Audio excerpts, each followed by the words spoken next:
요한복음 18장. 예수님께서 기도하기를 마치시고 제자들과 함께 기드론 골짜기 건너편으로 가셨습니다.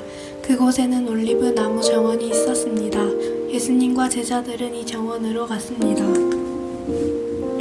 그곳은 예수님이 제자들과 함께 종종 모이셨던 곳이므로 예수님을 배반한 유다도 이곳을 알고 있었습니다. 그래서 유다는 로마 군인들과 대제사장들과 바리새인들이 보낸 성전 경비대를 데리고 정원으로 왔습니다. 그들은 등불과 횃불과 무기를 들고 있었습니다. 예수님께서는 자신에게 닥칠 일을 다 아시고 그들 앞으로 나서며 물으셨습니다. 너희가 누구를 찾느냐? 그들은 나사렛 사람 예수다 라고 대답했습니다.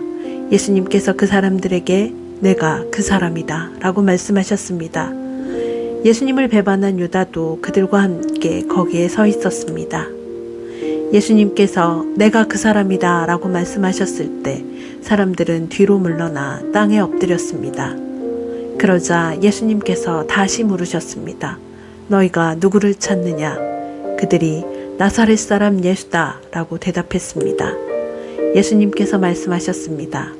내가 그 사람이라고 너희에게 말하였으니 너희가 찾는 사람이 바로 나라면 이 사람들은 가게 하여라. 이렇게 말씀하신 것은 예수님께서 이전에 아버지께서 제게 주신 자 중에 한 사람도 잃지 않았습니다 라고 말씀하신 것을 이루게 하시려는 것입니다. 그때 시몬 베드로는 칼을 차고 있었습니다. 베드로가 칼을 빼어 대제사장의 종을 쳐서 오른쪽 귀를 베어버렸습니다. 그 종의 이름은 말고였습니다. 예수님께서 베드로에게 말씀하셨습니다. 칼을 집어 집에 꽂아라. 아버지께서 내게 주신 잔을 마시지 말란 말이냐. 그 순간 군인들과 천부장과 유대 성전 경비대가 예수님을 체포했습니다. 그들은 예수님을 결박하여 먼저 안나스에게로 끌고 갔습니다. 안나스는 그 해의 대제사장인 가야바의 장인이었습니다. 가야바는 며칠 전에 유대인들에게 한 사람이 백성을 위하여 죽는 것이 더 낫다고 말한 사람이었습니다. 시몬 베드로가 다른 제자 한 사람과 함께 예수님을 따라갔습니다. 이 다른 제자는 제사장과 친분이 있는 사람이었기에 그는 예수님과 함께 대제사장의 집 뜰 안으로 들어갔습니다. 그러나 베드로는 문 밖에서 기다려야만 했습니다. 대제사장과 아는 사이인 그 제자가 문 밖으로 나왔습니다. 그가 문 지키는 여자에게 말하여 베드로를 안으로 데리고 들어갔습니다. 문 지키는 여자가 베드로에게 당신은 이 사람의 제자 중 한 사람이 분명 아니지요? 하고 물었습니다. 베드로는 난 아니에요 라고 대답했습니다. 날이 추워서 종들과 성전 경비대가 불을 피워놓고 주위에 둘러서서 불을 쬐고 있었습니다. 베드로도 그들과 함께 서서 불을 쬐고 있었습니다. 대제사장이 예수님께 예수님이 가르친 말씀과 제자들에 관해 물었습니다. 예수님께서 대답하셨습니다. 나는 세상에 분명히 말하였다. 언제든지 유대인들이 모이는 회당과 성전뜰에서 가르쳤고 은밀하게 말한 것이 하나도 없었다. 그런데 어째서 내게 묻느냐? 내 말을 들은 사람들에게 내가 그들에게 무엇을 말했는지 직접 물어보아라. 그 사람들은 내가 무엇을 말했는지 알고 있다. 예수님이 이렇게 말씀하실 때 곁에 있던 성전 경비대원 중 한 사람이 예수님의 얼굴을 주먹으로 치면서 말했습니다. 대제사장께 이런 식으로밖에 대답하지 못하겠소? 예수님께서 그에게 내가 잘못 말하였다면 그 잘못이 무엇인지 말하여라. 그러나 내가 사실을 말했다면 네가 어째서 나를 치느냐 하고 말씀하셨습니다. 그러자 안나스는 예수님을 결박한 채 대제사장 가야바에게 보냈습니다. 시몬 베드로가 서서 불을 쬐고 있었습니다. 여러 사람들이 베드로에게 당신도 저 사람의 제자 중 한 사람이 아닌 게 맞지요? 라고 물었습니다. 베드로가 부인하며 난 아니요 라고 대답했습니다. 대제사장 종 한 사람이 거기에 있었는데 그 사람은 베드로가 전에 길을 벤 사람의 친척이었습니다. 그가 확신에 차서 말하였습니다.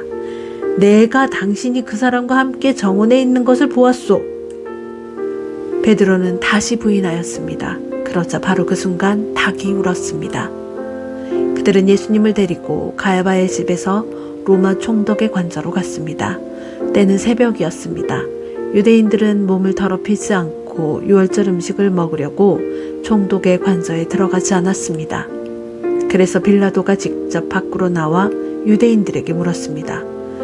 당신들은 무슨 제목으로 이 사람을 고소하는 거요? 그들이 대답했습니다. 이 사람이 범죄자가 아니라면 총독님께 그를 넘기지 않았을 것입니다. 빌라도가 그들에게 말했습니다. 당신들이 직접 그를 붙잡아다가 당신들의 법대로 재판하시오. 유대인들은 빌라도에게 우리에게는 사람을 죽일 권한이 없습니다. 라고 대답했습니다.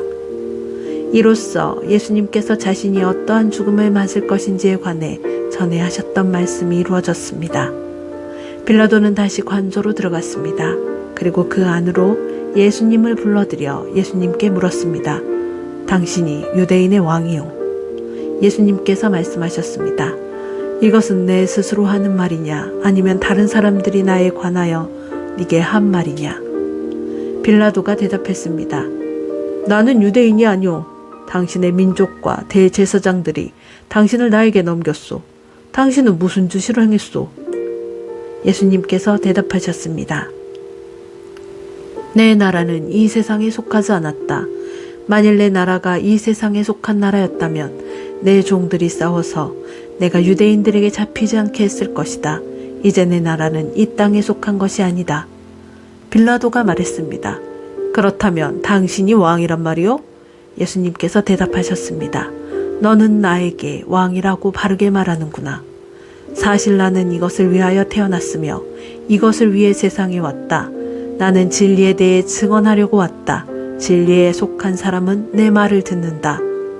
진리가 무엇이요? 빌라도가 물었습니다. 이 말을 하고 빌라도는 다시 관저에서 나와 유대인들에게로 가서 말하였습니다. 나는 이 사람에게서 아무 죄도 찾지 못하였소. 유월절에 내가 당신들에게 죄수한 사람을 놓아주는 풍습이 있소. 당신들은 유대인의 왕을 당신들에게 놓아주기를 바라시오? 그들은 다시금 목소리를 높여 이 사람이 아니라 바라바를 놓아주시오! 라고 소리 질렀습니다. 바라바는 강도였습니다. 아멘.